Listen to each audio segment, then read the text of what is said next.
soir ne pas être surpris ensemble. Tout serait perdu après la défense que l'on m'a faite. Je regarde de tous côtés et je n'aperçois rien. Mérine, prends bien garde qu'il ne vienne personne. Reposez-vous sur moi et dites-vous hardiment ce que vous avez à vous dire. Eraste, croyez-vous pouvoir détourner ce fâcheux mariage que mon père s'est mis en tête? Nous avons déjà préparé un bon nombre de machinations pour renverser ce projet ridicule.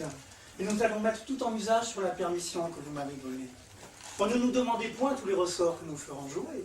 Vous en aurez le divertissement. C'est assez de vous dire que nous avons en main divers stratagèmes et que l'ingénieuse Nérine et l'adroite Brigani entreprennent l'affaire. Assurément, votre père se moque-t-il de vouloir vous embarrasser ainsi de cet avocat de Limoges, ce monsieur de Poursognac qu'il n'a jamais vu de sa vie? Faut-il que 3 ou 4 000 écus de plus lui fassent rejeter un amant qui vous agrée? Et une personne comme vous est-elle faite pour un Limousin? Le seul nom de monsieur de Poursognac m'a mise dans une colère effroyable. J'enrage de monsieur de Poursognac. Poursognac, Poursognac, cela se peut-il souffrir? Non, Poursognac est une chose que je ne saurais supporter et nous lui jouerons tant de tours, tant de blagues et tant de farces que nous renverrons à Limoges ce monsieur de Poursognac. Voilà notre subtil napolitain qui nous donnera des nouvelles. Monsieur, votre homme arrive. Je l'ai vu à 3 lieues d'ici, elle a étudié une bonne grosse demi-heure. Je le sais déjà par cœur. Pour sa figure, vous verrez de quel air la nature l'a dessinée. Et si la parure qui l'accompagne, il répond comme il faut. Mais pour son esprit, je vous assure qu'il est des plus épais qu'il se fasse. Et qu'il est homme à donner dans tous les panneaux qu'on lui présentera. Oh, nous dis-tu vrai? Oui, je m'y connais en gens. Madame, votre affaire ne saurait tomber entre de meilleures mains. Sbrigani est le héros de notre siècle pour les affaires dont il s'agit. Un homme capable de mener à bien les aventures les plus difficiles et qui, tel que vous le voyez, est exilé de son pays suite à je ne sais combien d'actions honorables qu'il a généreusement entreprises. Je suis confus des louanges dont vous m'honorez, madame. Pour commencer notre affaire, allons joindre vite notre provincial. Tandis que de votre côté, vous nous tiendrez prêts aux besoins les autres acteurs de la comédie. Au moins, madame, souvenez-vous de votre rôle. Et pour mieux couvrir notre jeu, feignez, comme on vous a dit, d'être la plus contente du monde des résolutions de votre père. S'il ne tient qu'à cela, les choses iront à merveille. Mais, belle Julie, si toutes nos ruses venaient à ne pas réussir, Je déclarerai à mon père mes véritables sentiments. mais si contre vos sentiments, il s'obstinait à réaliser son projet, et s'il voulait vous forcer à ce mariage, Que voulez-vous que je vous dise? mais que rien ne pourra vous contraindre, et que malgré tous les efforts d'un père, vous me promettez d'être amoureux. Mon Dieu, Eraste, contentez-vous de ce que je fais maintenant? Et n'allez pas mettre en doute les résolutions de mon cœur. Voici notre homme. Songeons à nous. Oh, comme il est fagoté! Eh bien quoi? Et qu'est-ce qu'il y a? Au diable cette saute ville et ces sautes gens qui y sont! De pouvoir faire un pas sans trouver des nigauds qui vous regardent se mettent à rire! Oh, messieurs les badauds, faites vos affaires et laissez passer personne sans leur ironie! Je me donne au diable si je ne baille un coup de poing au premier que je verrai rire! Mais qu'est-ce que c'est, messieurs? Que veut dire cela? Faut-il se moquer des honnêtes étrangers qui arrivent ici? Voilà un homme raisonnable celui-là! Mais quel procédé est le vôtre et qu'avez-vous à rire? Fort bien! Monsieur a-t-il quelque chose de ridicule en soi? Oui! Est-il autrement que les autres? Suis-je tordu ou bossu? Bon, apprenez à connaître les gens. Ah, ça c'est bien dit. Monsieur est une mine à respecter. Cela est vrai. Monsieur est homme d'esprit. Qui a étudié en droit? Et monsieur nous fait l'honneur de venir dans votre ville. Sans doute! Et monsieur n'est point une personne à faire rire. Assurément. Oh. Et quiconque rira de lui aura affaire à moi. Oh, monsieur, je vous suis infiniment obligé. Je suis fâché, monsieur, de devoir recevoir de la sorte une personne comme vous. Et je vous demande pardon pour la ville.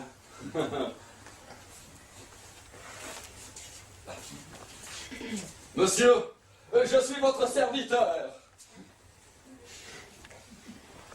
Monsieur, dès que je vous ai vu, je me suis senti de l'inclination pour vous.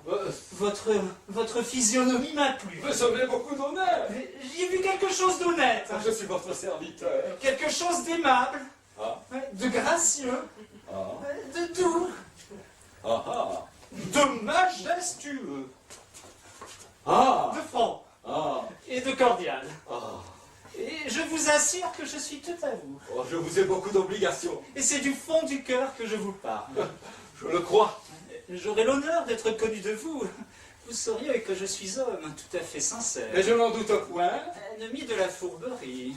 J'en suis persuadé. Et qui n'est pas capable de déguiser ses sentiments. C'est ma pensée. Et vous regardez mon habit qui n'est pas fait comme les autres. Et je suis napolitain, à votre service. J'ai voulu conserver un peu de la manière de s'habiller et de la sincérité de mon pays. C'est fort bien fait. Pour moi, j'ai voulu me mettre à la mode de la cour pour la campagne. Oh, ma foi, cela vous va bien mieux qu'à tous nos courtisans. N'irez-vous pas au Louvre? Oh, il me faudra bien chercher à obtenir les bonnes grâces du roi. Et avez-vous un logis? Non, j'allais en chercher un. Je serais bien aise de vous accompagner en cela. Et je connais tout ce pays-ci. Que vois-je? Quelle heureuse rencontre! Monsieur de Poursognac. Comment il semble que vous ayez peine à me reconnaître. Je suis votre serviteur. Mais est-il possible que 5 ou 6 années m'aient ôté de votre mémoire et que vous ne reconnaissiez pas le meilleur ami de tous les Poursognac? Pardonnez-moi. Ma foi, je ne sais qui il est. Il n'y a pas un Poursognac à Limoges que je ne connaisse. Et je ne fréquentais que du temps que j'y étais. Et j'avais l'honneur de vous voir presque tous les jours. Mais tout l'honneur était pour moi, monsieur. Je ne le connais point. Vous ne vous rappelez point mon visage.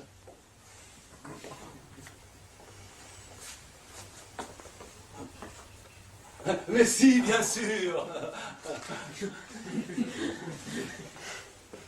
Comment nommez-vous, à Limoges, ce lieu où l'on fait si bonne chère? Petit Jean. Ah, exact. Oh, c'est là où nous avions le plus souvent ensemble nous réjouir. Et comment nommez-vous cet endroit, oui, cet endroit où on se promène? Le cimetière des Ah, Arènes. justement. Oh, c'est là où je passais de si douces heures à jouir de votre agréable conversation. Vous ne vous remettez point tout cela? Mais excusez-moi, je me le remets, Ah. oui. Le diable m'emporte si je m'en souviens. Il y a 100 choses comme cela qui passent de la tête. Embrassez-moi, je vous prie, et resserrons les liens de notre ancienne amitié. Voilà un homme qui vous aime fort. Donnez-moi un peu des nouvelles de toute la parenté. Comment se porte monsieur, votre... monsieur, là... Mais qui est si honnête homme? Ah, mon frère, le consul. Oui. Il se porte le mieux du monde. Oh, ma foi, j'en suis ravi. Et monsieur, votre... Oh, monsieur, votre... qui est de si bonne humeur? Mon cousin, le Oh, magistrat. justement. Oh, toujours gai, gaillard. Oh, ma foi, j'en ai beaucoup de joie. Et monsieur votre oncle? Ah, je n'ai point d'oncle. Ah, mais comment vous... Mais vous en aviez pourtant en ce temps-là. Non, rien qu'une tante. Ah, mais c'est ce que je voulais dire. Madame, votre tante, comment se porte-t-elle?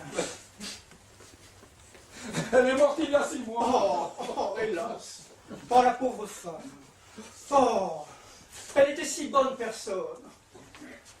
Il connaît toute ma parenté. Il vous connaît bien mieux que vous ne le croyez. À ce que je vois, vous avez demeuré longtemps dans notre ville. En 2 ans entiers. Vous vîtes donc aussi la querelle que j'eus avec ce gentilhomme Périgourdin. Ah oui. Parbleu, il trouva à qui parler, hein. Ah, Il me donna une gifle et je lui dis bien son fait. assurément. Au reste, je refuse que vous preniez d'autres logis que le mien. Oh non, ce serait Oh vous. non, non, non, le diable m'emporte. Vous logerez chez moi. Puisqu'il le veut obstinément, je vous conseille d'accepter l'offre. Mais où sont vos wards? Je les ai laissés avec mon valet où je suis descendu. Envoyez les chercher par quelqu'un. Je vais accompagner monsieur et vous le ramènerez où vous voudrez. Je vous attends avec impatience. Voilà une connaissance à laquelle je ne m'attendais point. Il a la mine d'être honnête homme. Ma foi, monsieur de Pourceaugnac, nous vous en donnerons de toutes les façons. Les choses sont préparées. Et je n'ai qu'à frapper.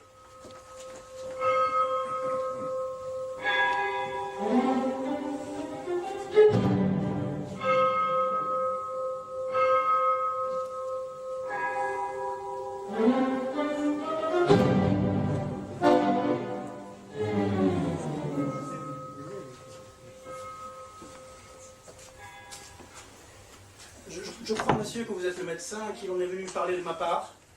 Non, monsieur. Ce n'est pas moi qui suis le médecin. Je ne suis qu'apothicaire.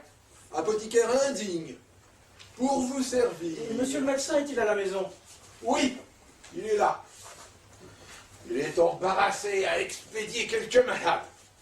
Je vais lui dire que vous êtes ici. Non, ne bougez pas, j'attendrai qu'il ait terminé. C'est pour lui mettre entre les mains un certain parent que nous avons, et qui se trouve atteint de quelque folie, et que nous serions bien aises qu'il fût guéri avant que de le marier. Je sais ce que c'est. Je sais ce que c'est. J'étais avec lui quand on lui a parlé de cette affaire. Ma foi, vous ne pouviez pas vous adresser à un médecin plus habile. C'est un homme qui connaît la médecine à fond. Et qui, quand on devrait crever, ne demanderait pas d'un iota des règles des anciens. Ce n'est pas parce que nous sommes grands amis que j'en parle, mais il y a plaisir. Il y a plaisir d'être son malade.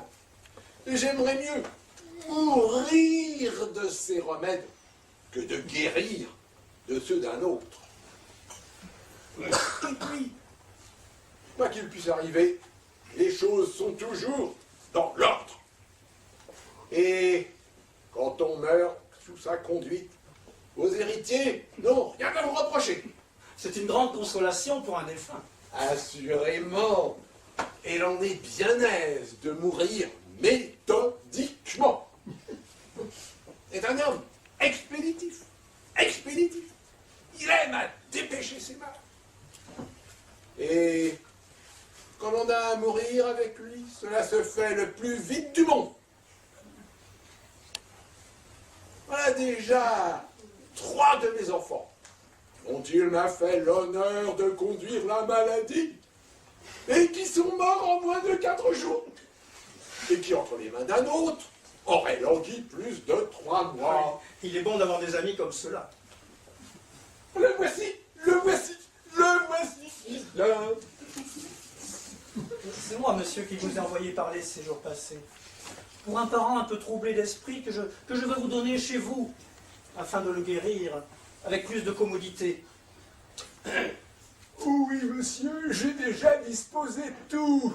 Et promets d'en avoir tous les soins imaginables.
l'ancien de mes amis, avec lequel je serais bien aise de consulter sa maladie. Une petite affaire m'est survenue qui m'oblige à vous quitter. Mais voici une personne entre les mains de qui je vous laisse et qui aura soin pour moi de vous traiter du mieux qui lui sera possible. Le devoir de ma profession m'y oblige. Et c'est assez que vous me chargiez de ce soin. C'est son maître d'hôtel. Il faut que ce soit un homme de qualité. Oui, je vous assure que je traiterai monsieur méthodiquement et dans toutes les régularités de notre art. Il ne me faut point tant de cérémonie. Je ne viens pas ici pour déranger. Je vous demande de ne me traiter qu'en ami. Mais c'est ce que je veux faire. Surtout, je vous recommande de ne point le laisser sortir de vos mains. Car parfois, il veut s'échapper. Ne vous mettez pas en peine. Je vous prie de m'excuser de l'incivilité que je commets. Vous vous moquez. C'est trop d'honneur que vous me faites. Ce m'est beaucoup d'honneur, monsieur, d'être choisi pour vous rendre service. Je suis votre serviteur. Voici un habile homme, mon confrère, avec lequel je vais consulter la manière dont nous vous traiterons. Il ne me faut point tant de façon. Je suis homme à me contenter de l'ordinaire. Allons, monsieur, prenez votre place, monsieur. Votre plus humble valet. Mais que veut dire cela? Mangez-vous bien, monsieur. Et moi encore mieux. Tant pis. Ce vil désir du froid et de l'humide est une indication de la chaleur et sécheresse qui est au-dedans. Dormez-vous fort. Quand j'ai bien soupé. Faites-vous des songes. Mais quelquefois. Et de quelle nature sont-ils? De la nature des songes, mais que le diable de conversation est cela? Vos déjections, comment sont-elles? Parbleu, je ne comprends rien à toutes vos questions, je veux plutôt boire un coup. Ah, un peu de patience. Nous allons raisonner sur votre cas devant vous. Et nous le ferons en français, pour être plus intelligible. Mais quel grand raisonnement faut-il pour manger un morceau? Avec votre permission, je dis, monsieur, que notre malade ici présent est malheureusement attaqué, possédé, travaillé de cette sorte de folie que nous nommons fort bien mélancolie hypocondriaque. Mélancolie hypocondriaque, laquelle procède du vice de quelque partie du bas-ventre ou de la région inférieure, mais plus particulièrement de la rate, dont la chaleur et l'inflammation portent au cerveau de notre malade beaucoup de matière noire, épaisse et crasse, dont la vapeur maligne cause dégradation aux fonctions de l'intelligence.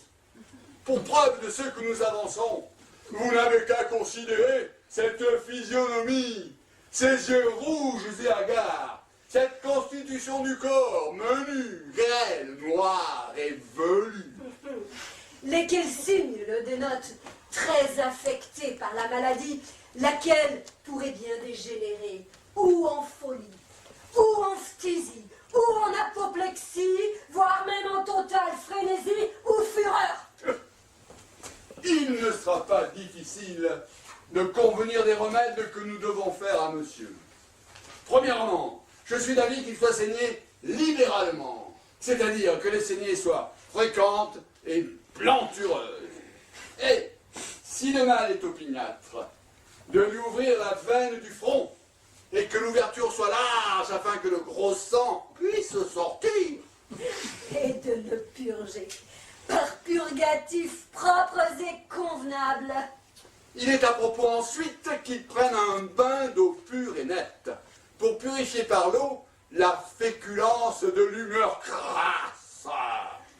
Mais avant tout, je pense qu'il est bon de le réjouir par agréable conversation, chants et instruments de musique, auxquels il convient de lui joindre des danseurs. Afin que leurs mouvements, légèreté et agilité puissent exciter et réveiller la paresse de ces esprits engourdis. Voilà les remèdes que nous imaginons. Nous avons si bien discouru sur tous les signes, symptômes et causes de la maladie de monsieur qu'il est impossible qu'il ne soit pas fou et mélancolique hypocondriaque.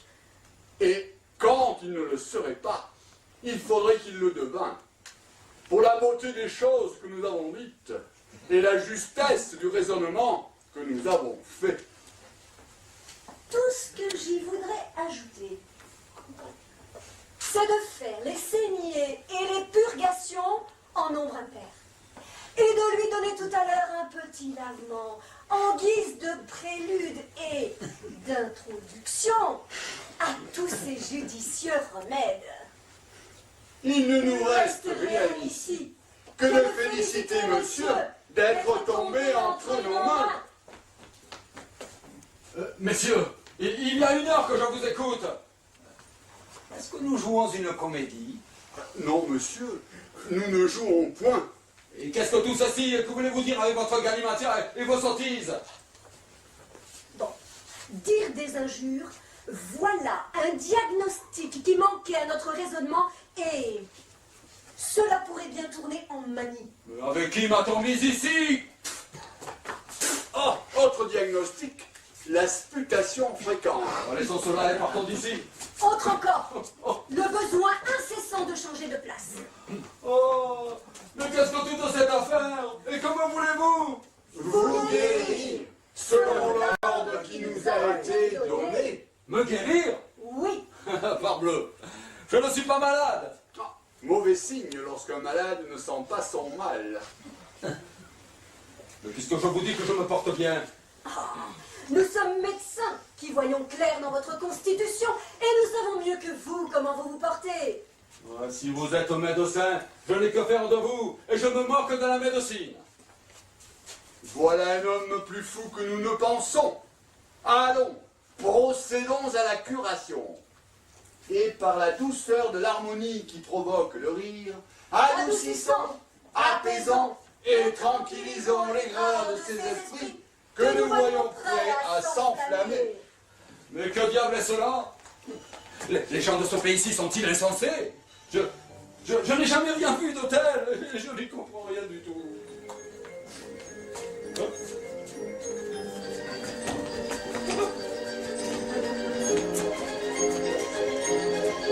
Voici un petit remède, monsieur, un petit remède qu'il vous faut prendre, s'il vous plaît.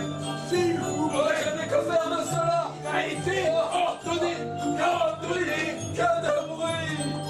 Prenez-le, monsieur, prenez-le. Il ne vous fera pas mal.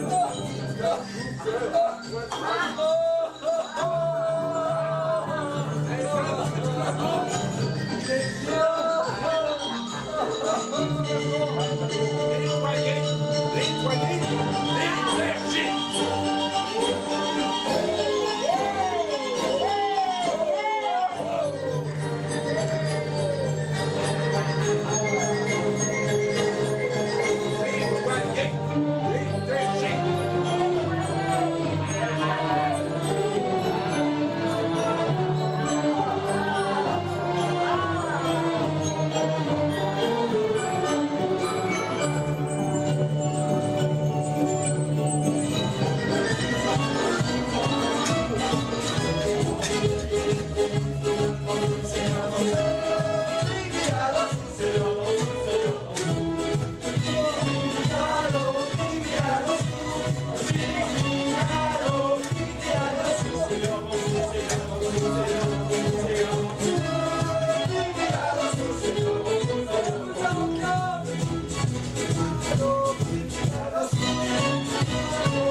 Il a forcé tous les obstacles que j'avais mis et s'est dérobé au remède que je commençais de lui faire.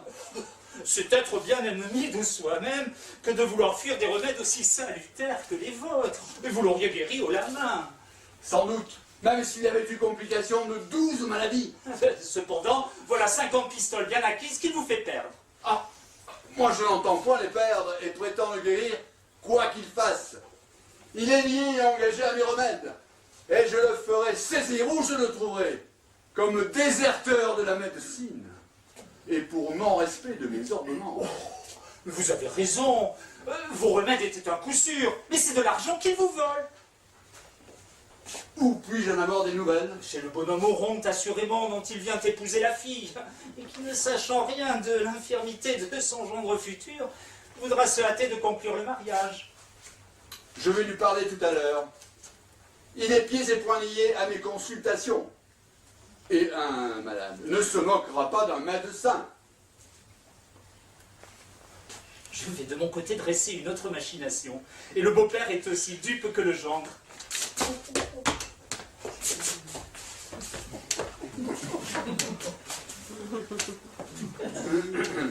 Vous avez, monsieur, un certain monsieur de Poursognac qui doit épouser votre fille. Oui, je l'attends de Limoges. Il devrait être arrivé. Aussi l'est-il. Et il s'en est fui de chez moi après y avoir été mis. Mais je vous défends, de la part de la médecine, de procéder au mariage que je vous avais conclu, que je ne l'ai dûment préparé pour cela, et mis en état de procréer des enfants bien conditionnés, et de corps et d'esprit. Comment donc?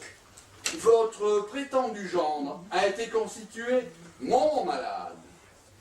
Sa maladie qu'on m'a donnée à guérir est un meuble qui m'appartient. Et je vous déclare que je refuse qu'il se marie, qu'au préalable il n'ait subi les remèdes que je lui ai ordonnés. Il a quelque mal? Oui. Et quel mal, s'il vous plaît? Ne vous mettez pas en peine. Les médecins sont obligés au secret. Mais il suffit que je vous ordonne, à vous et à votre fille, de ne point célébrer sans mon consentement vos noces avec lui, sous peine d'encourir la disgrâce de la faculté et d'être accablé de toutes les maladies qu'il nous plaira. À la bonne heure. On me l'a mis entre les mains, il est obligé d'être mon malade. J'y consens, j'y consens. Il a beau fuir, je le ferai condamner par décision de justice à se faire guérir par moi. Je le veux bien. Oui, il faut qu'il crève ou que je le guérisse. Je me porte bien. Si je ne trouve rien, je m'en prendrai à vous. Même si vous vous portez bien, il n'importe. Il me faut un malade et je prendrai qui je pourrai. Vous prendrez qui vous voudrez, mais ça ne sera pas moi. Voyez un peu la belle raison. Oh. Monsire, avec le vostre permission, j'ai suis un tranchère marchand flamand et voudrais vous demander une petite nouvelle. Qu'y a-t-il, monsieur? Monsire, vous connaître en Stiville un certain Monsire Oronte? Oui, je le connais. Et comment est-il, Monsire, s'il vous plaît? Est-il un homme riche qui a du bien? Oui. Et riche beaucoup grandement, Monsire? Oui, oui. Oui, mais pourquoi? Monsire Oronte donne son fille en mariage à Monsire des Poursognac. Ah, et bien? Et Monsire des Poursognac, l'astronome qui doivent beaucoup grandement à 10 ou 12 marchands flamands qui est revenu ici. Ce monsieur de Poursognac doit beaucoup à 10 ou 12 marchands. Oui, Monsire, et depuis 8 mois, nous avons obtenir un petit sentence contre lui, à lui remettre à payer à tous ses créanciers la dot que Monsire Oronte donne pour son fille. Quoi? Il a remis là à payer ses créanciers? Oui, et c'est avec un grand effusion que nous tous attendre ce mariage. La vie n'est pas mauvaise. Je vous donne le bonjour. Je vous suis, Monsire, obligé, plus que beaucoup, de la bonne nouvelle que Monsire m'avoir donnée. Tout cela ne va pas mal. Quittons notre costume de flamand pour songer à d'autres machinations. Et tâchons de semer tant de soupçons et de divisions entre le beau-père et le gendre, que cela rompe le mariage prétendu. Tous deux également sont propres à gober tous les hameçons qu'on leur tendra. Et entre nous autres, fourbes de la première classe, nous ne faisons que nous jouer lorsque nous trouvons un gibier aussi facile que celui-là. Ah, Pigliolo, Sou, Seigneur, mon Sou, que diable est cela? Oh, mais qu'est-ce, monsieur? Qu'avez-vous? Oh, tout ce que je vois me semble lavement. Comment cela? Savez-vous ce qui m'est arrivé dans ce logis, à la porte duquel vous m'avez conduit? Je devais y être régalé comme il faut. Eh bien, je vous laisse entre les mains de monsieur. Des médecins, habillés de noir, dans une chaise. Tâtez le pouls pour qu'on m'assy soit. Il est fou. De gros joufflus, grand chapeau, apothicaire, lavement. Prenez, monsieur, prenez. Il est bénin. C'est pour déterger. Pigliolo Sou, Seigneur, mon Sou, je n'ai jamais été si sous de sottise. qu'est-ce que tout cela veut dire? Cela veut dire que cet homme-là, avec toutes ces embrassades, est un fourbe qui m'a mené dans une maison pour se moquer de moi et peut jouer un mauvais tour. Oh, mais voyez un peu, les mines sont bien trompeuses. Oh, je le croyais le plus affectionné de vos amis. Oh, voilà de mes étonnements. Mais comment se fait-il qu'il y ait des gens aussi fourbes dans le monde? Oh là là, quelle grande méchanceté, les hommes sont bien traîtres et criminels. Oh là là là. Ne sens-je point le lavement? Voyez, je vous prie.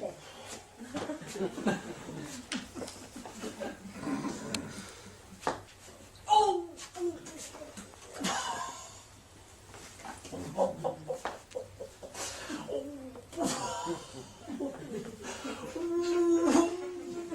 Il y a bien quelques petites choses qui approchent de cela. Enseignez-moi de grâce le logis de monsieur Oronte. Je suis bien aise d'y aller tout à l'heure. Monsieur est dans des dispositions amoureuses. J'ai entendu dire que monsieur Oronte avait une fille. Oui. Et je viens pour l'épouser. En mariage? Et de quelle façon? Non, c'est autre chose. Je vous demande pardon. Que veut dire cela? Non, bien, j'ai un peu parlé trop vite. Je vous prie de me dire ce qu'il y a là-dessous. Oui, mais laissez-moi voir si je puis le faire en conscience. Pardon.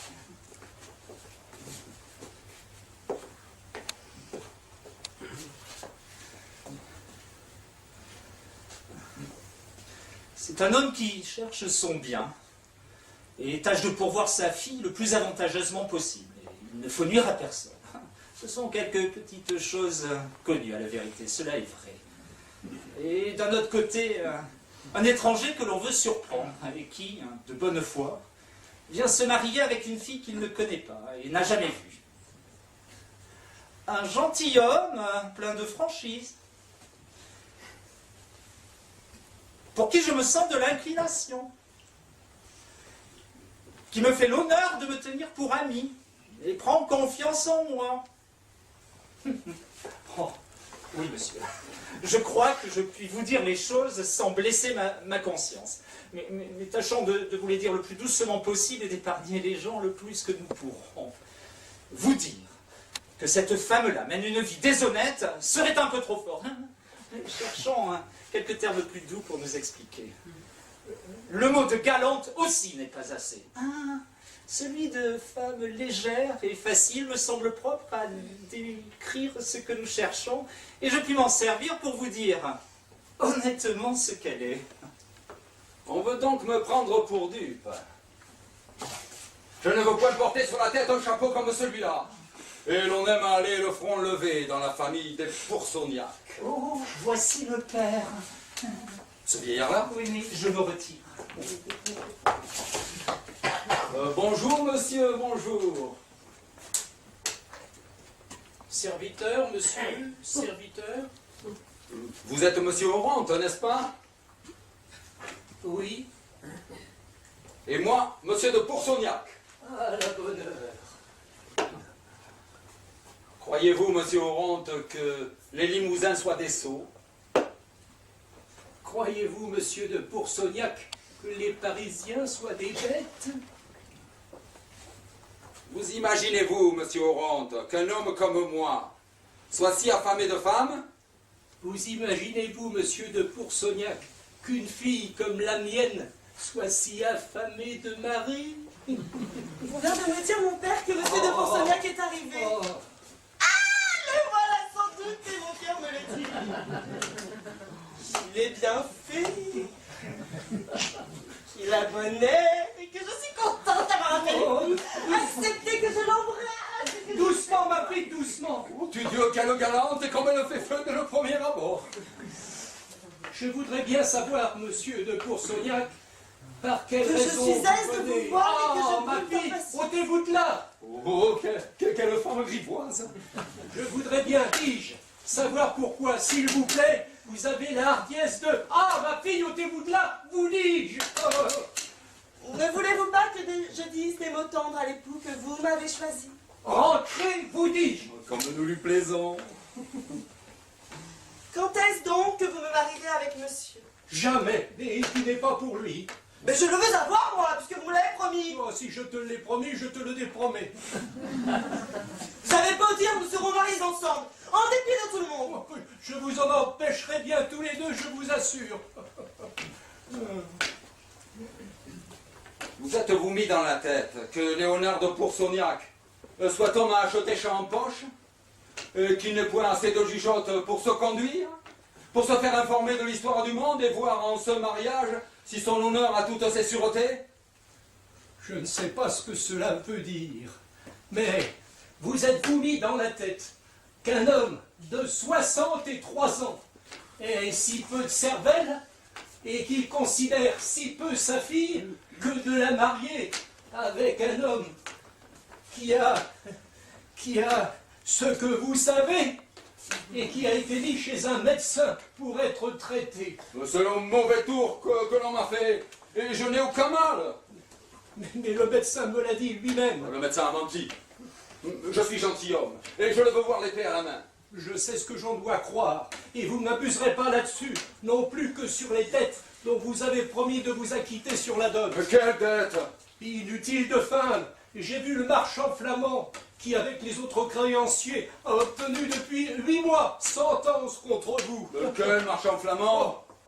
Et quelle dette? Quel créancier? Quelle sentence obtenue contre moi? Vous savez bien ce que je veux dire. Ah, te voilà! Je te trouve enfin après avoir fait tant de chemin. Espèce de scélérat, peux-tu soutenir ma vue? Mais comment va cette femme-là? Ce que je te veux, femme, tu fais semblant de ne pas me connaître et tu rougis pas de me voir. Monsieur, je ne sais pas si c'est vous dont on m'a dit que vous venez d'épouser la fille, mais moi, je vous déclare que je suis sa femme. Et qu'il y a 5 ans, monsieur, en passant à Pézenas, lui l'adresse, et c'est mignardise comme il sait si bien faire, à me gagner le cœur, et m'obligea par ce moyen à me prendre la main pour l'épouser. Le traître me quitta 3 ans plus tard, sous prétexte de quelques affaires qu'il menait dans son pays, et depuis j'ai plus aucune nouvelle. Mais au moment où je n'y changeais plus, on me fit savoir qu'il venait dans cette ville pour se remarier avec une autre jeune fille. Ça, viens savoir de son premier mariage. J'ai tout quitté immédiatement. Je me suis précipitée le plus vite que j'ai pu pour m'opposer à ce mariage criminel et confondre aux yeux de tous le plus méchant des hommes. Ah, voilà une étrange effrontée. Impudent. T'as pas honte de m'injurier?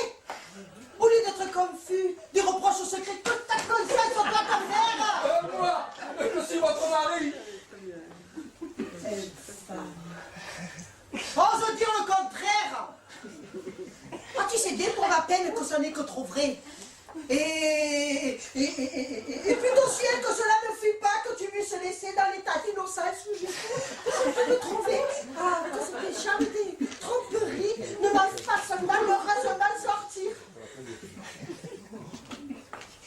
Je serai pas obligé de faire le triste personnage que je fais en ce moment. Voir un mari cruel, mépriser toute forme de pitié pour lui, et me laisse sa pitié abandonnée aux mortelles douleurs que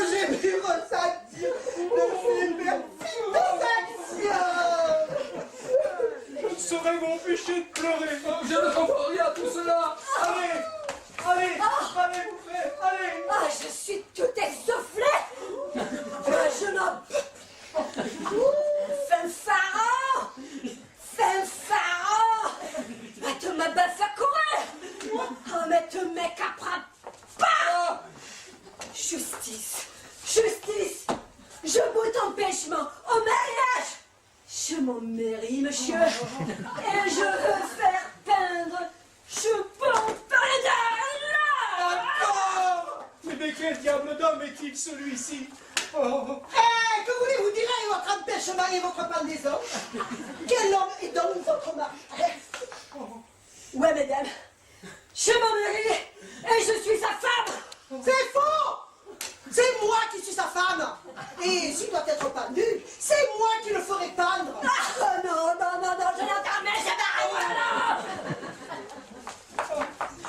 Moi, je vous dis que je suis sa femme. Mais encore un coup. Je vous dis que c'est moi qui le suis. Et moi, je vous soutiens que c'est moi. Y'a qui trempe que m'a posé. Et moi, c'est un qui m'a pris pour femme.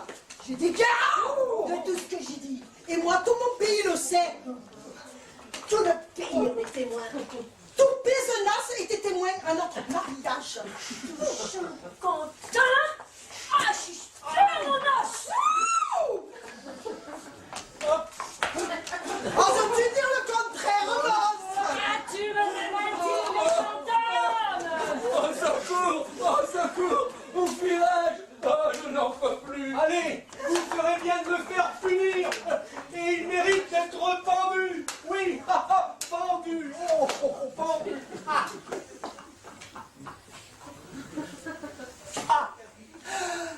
Je conduis de l'œil toutes choses et tout ceci ne va pas si mal. Nous fatiguerons tant notre provincial qu'il faudra bien qu'il déguerpisse. Oh, je suis assommé. Quelle peine. Quelle maudite ville. Outragé, calomnié de tous côtés. Qu'est-ce, monsieur? Est-il encore arrivé quelque chose? Oui. Il pleut en ce pays des femmes et des lavements. Comment cela? De baragouineuses débauchées et sont venus m'accuser de les avoir épousées toutes deux et me menacent de la justice. Oh, la méchante affaire! Et la justice en ce pays-ci est rigoureuse en diable contre cette sorte de crime. Oui, mais même s'il y avait instruction, assignation à comparaître, ordonnance du juge et jugement par tromperie en l'absence de l'accusé, je pourrais contester le jugement et le faire casser. L'on voit bien, monsieur, que vous êtes du métier. Non, point. Je suis gentilhomme. Et ces mots-là me viennent sans que je les sache. Il me semble bien que le sens commun d'un gentilhomme peut aller à concevoir ce qui est du droit et de l'ordre de la justice, mais non point à savoir les vrais termes de la procédure judiciaire. Ce sont quelques mots que j'ai retenus en lisant les romans. Ah, très bien. Pour vous montrer que je ne comprends rien à la procédure judiciaire, je vous prie de m'amener chez quelque avocat pour consulter mon affaire. Ah, je vais vous conduire chez deux hommes fort habiles, mais ne soyez pas surpris de leur manière de parler. Ils ont contracté du barreau quelques façons de déclamation qui fait que l'on dirait qu'ils chantent. Et vous prendrez pour musique tout ce qu'ils vous diront. Qu'importe comme ils parlent, pourvu qu'ils me disent ce que je veux savoir.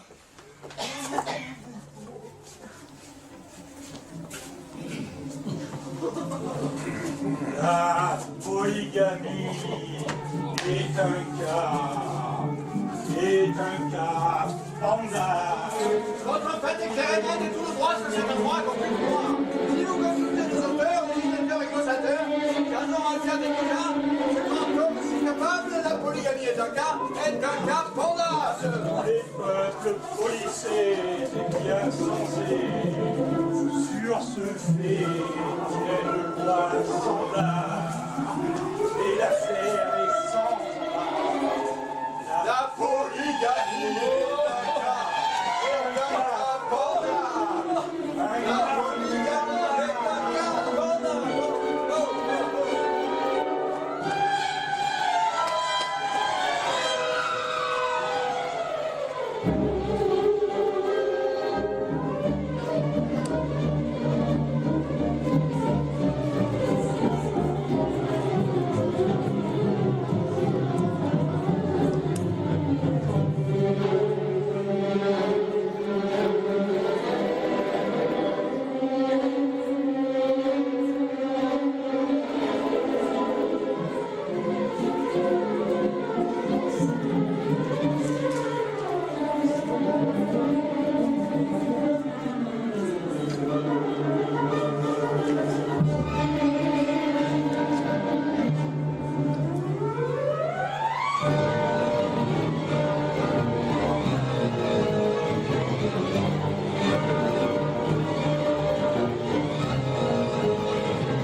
Nos affaires fonctionnent à merveille. Et comme son intelligence est réduite et son raisonnement le plus borné du monde, je lui ai dépeint avec tant d'insistance la sévérité de la justice de ce pays, ainsi que les préparatifs que l'on fait pour sa condamnation et sa mort, qu'il veut prendre la fuite. Et pour échapper avec plus de facilité aux gens censés l'arrêter aux portes de la ville, il s'est résolu à se déguiser en femme. Oh, j'aimerais bien le voir dans ce déguisement. Oui, tâchez de votre côté à achever la comédie, et quand je jouerai mes scènes avec lui... Vous entendez bien? Oui. Et quand je l'aurai amené où je voudrais... Fort bien. Et quand j'aurai averti le père... Cela est parfait. Voici notre demoiselle, partez vite qu'ils ne nous voient pas ensemble.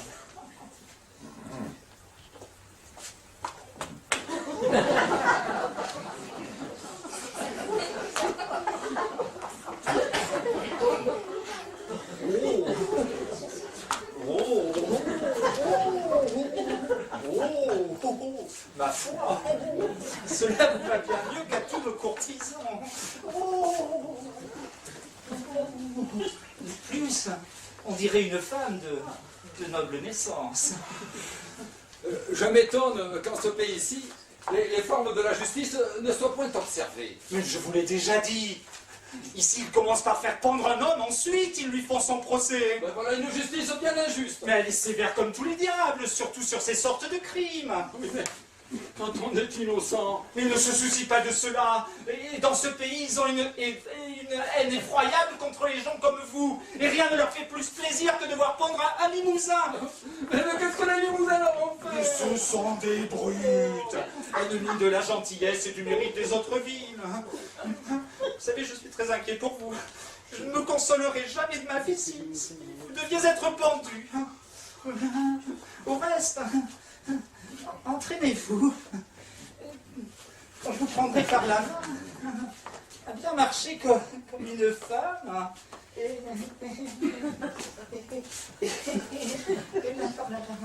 Et apprendre le langage et les bonnes manières d'une dame de bonne compagnie.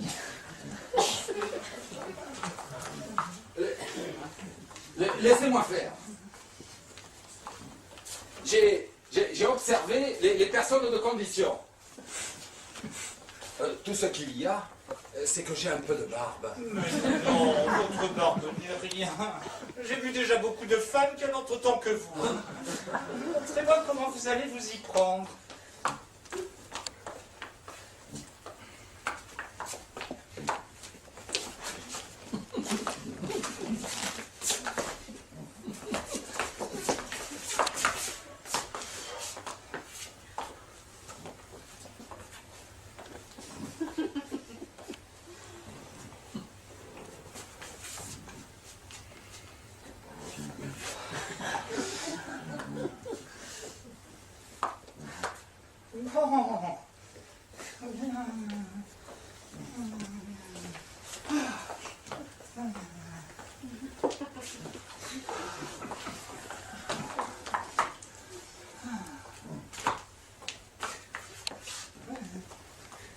Cela va à merveille. Mon carrosse! Où est donc mon carrosse?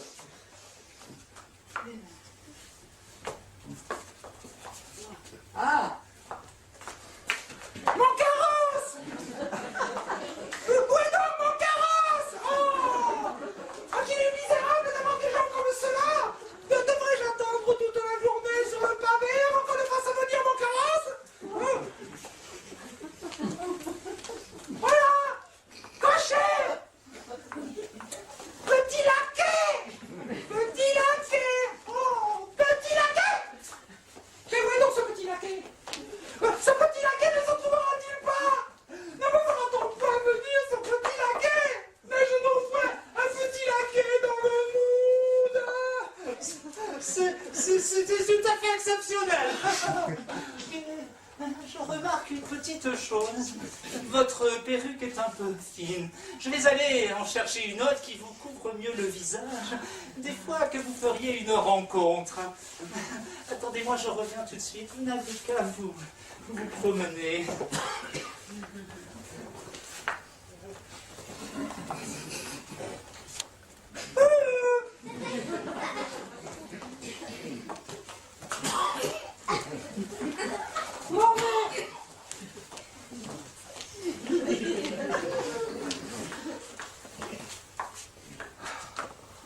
Allons, dépêchons, camarades.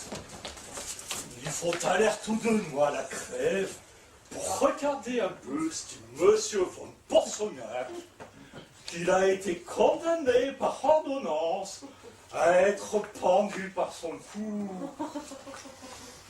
Il faut nous louer un fenster pour voir cette justice. Monsieur von Porsognac est un plaisant drôle. Ils disent que c'est se marier 3 fois. Petit diable, il vouloir 3 femmes à lui tout seul. Et des bien là, c'est une. Ah.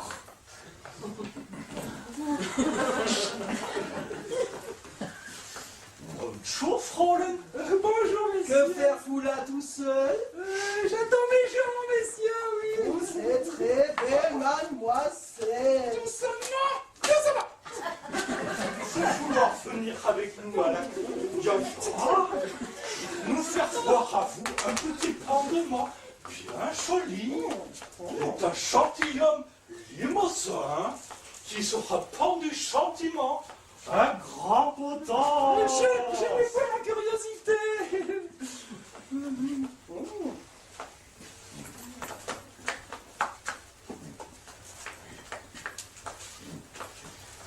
Ah, voilà un petit étang qu'il est drôle. Ma foi.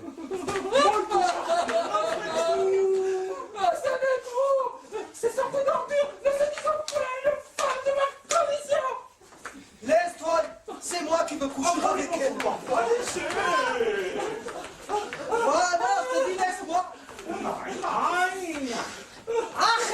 Au secours! Au secours, à la force! Qu'est-ce? Quelle violence est cela? Et que voulez-vous faire, madame? Partez d'ici, si vous ne voulez pas, je vous mette en prison. Mais allez. Oh, hey, allez.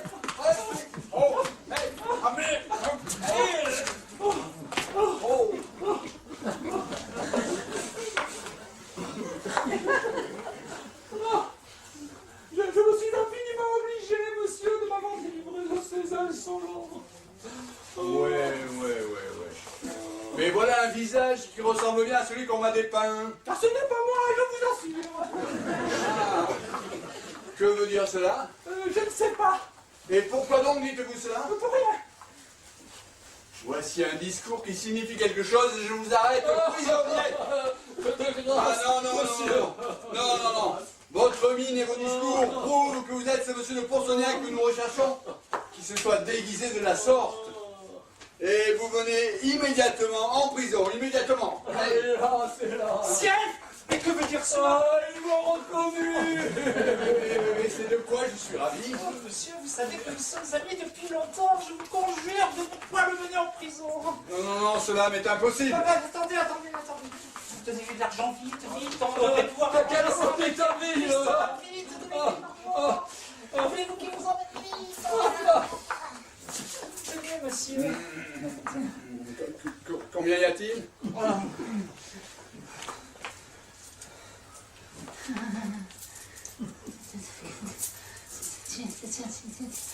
Et 10. Ah non, mon ordre est trop formel. Attendez, je vous en prie. Donnez-lui encore autant. Vite, donnez. Vous dis, je voulais-vous être conduit en prison et rependu, dépêchez-vous. Tenez, monsieur.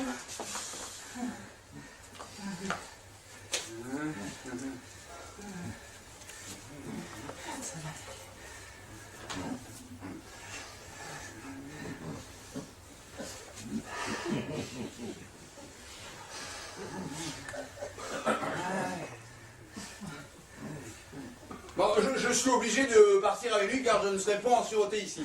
Laissez-moi le conduire et ne bougez pas d'ici. Prenez-en grand soin. Je vous promets de ne pas l'abandonner tant que je ne l'aurai pas mené en lieu sûr. Adieu. Voilà le seul honnête homme que j'ai trouvé dans cette ville. Que le ciel te conduise. Je vous aime tant que je voudrais que vous fussiez déjà bien loin. Oh, mais voici pour vous. Oh. Oh, quelle étrange aventure. Quelle fâcheuse nouvelle pour un père. Pauvre honte. Oh, pourrais-tu supporter cette douleur mortelle? Quel malheur! Quel malheur me présages-tu? Oh, monsieur se traite de Poursognac, vous enlève votre fille. Il m'enlève ma fille. Oh, il m'enlève. Oui, elle en est devenue tellement folle qu'elle vous quitte pour le suivre. Et on dit qu'il a un talisman pour se faire aimer de toutes les femmes. Allons vite, à la justice, Les archers, Archer, vous viendrez malgré vous. Je veux vous remettre entre les mains de votre père. Monsieur, voici votre fille, que j'ai tirée des bras de l'homme avec qui elle s'enfuyait. Oh, je le fais en raison de l'estime que j'ai pour vous, et non pour l'amour d'elle. Après ce qui s'est passé, je la méprise plutôt. Je renonce à l'amour que j'avais pour elle. infâme que tu es! Vous me traitez de la sorte, après toutes les marques d'amour que je vous ai données. Oh, je ne vous reproche point de vous être... je ne vous reproche point de vous être... soustrait aux résolutions de votre père, mais si celui-ci m'a rejeté pour un autre, et qu'il a manqué à la parole qu'il m'avait donnée, c'est qu'il avait ses raisons.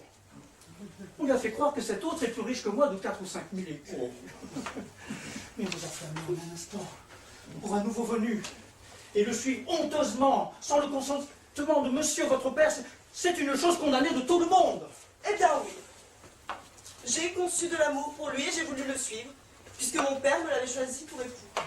Malgré tout ce que vous pouvez dire, c'est un fort honnête homme, et tous les crimes dont on l'accuse sont des mensonges épouvantables. Taisez-vous! Vous êtes une impertinente, et je sais mieux que vous ce qui en est. Mais ce ne sont que des mauvais tours qu'on lui joue, et c'est peut-être lui qui a créé cet artifice pour vous en dégoûter. Moi, je serais capable de cela. Oui, vous. Taisez-vous, vous dis-je! Vous êtes une sotte! Vous n'imaginez pas que j'ai aucune envie d'empêcher ce mariage, et que ce soit ma passion qui m'ait forcé à courir après vous. Je vous l'ai déjà dit, ce n'est que la considération pour monsieur votre père, et je ne puis tolérer qu'il soit exposé à la honte des bruits qui pourraient suivre une action comme la vôtre. Je vous suis très reconnaissant, Seigneur Eraste. Oh. Adieu, monsieur. Oh. J'ai fait tout ce que j'ai pu pour entrer dans votre famille. Mais j'ai été malheureux, et vous ne m'avez pas jugé digne de cette grâce.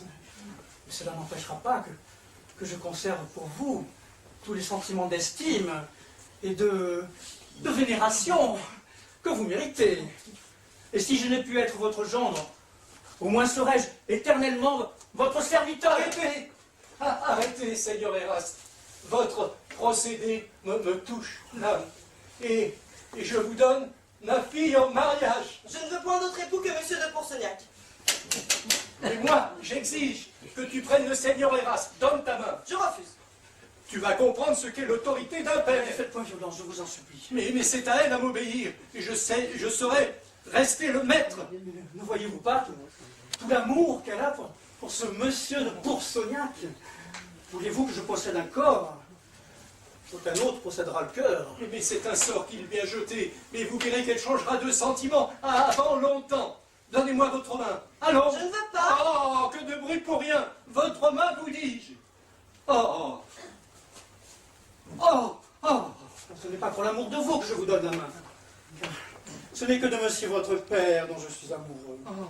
Et c'est lui que j'épouse. Je vous suis très reconnaissant, et beaucoup reconnaissant, Seigneur Eraste.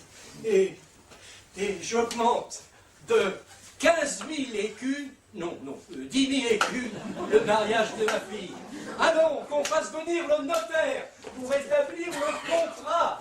Le notaire. En attendant qu'ils viennent, nous pouvons jouir du divertissement de la saison et laisser entrer les masques que l'esprit des noces de monsieur de Poursognac a fait entrer ici de tous les endroits de la ville.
Merci, monsieur Bruno Courcel.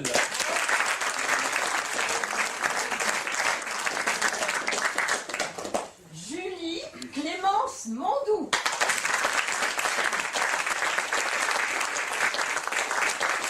Merci, monsieur Stéphane Duchâteau.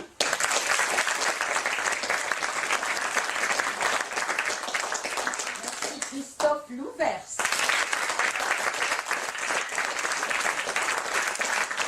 Merci, monsieur Pierre Fallou.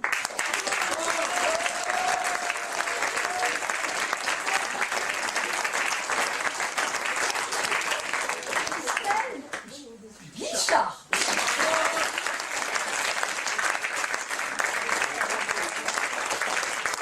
Monsieur Alain Roux.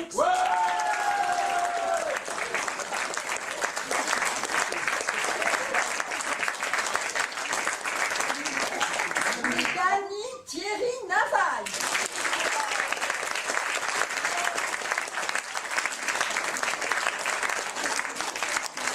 Merci, mademoiselle Cathy Thomé.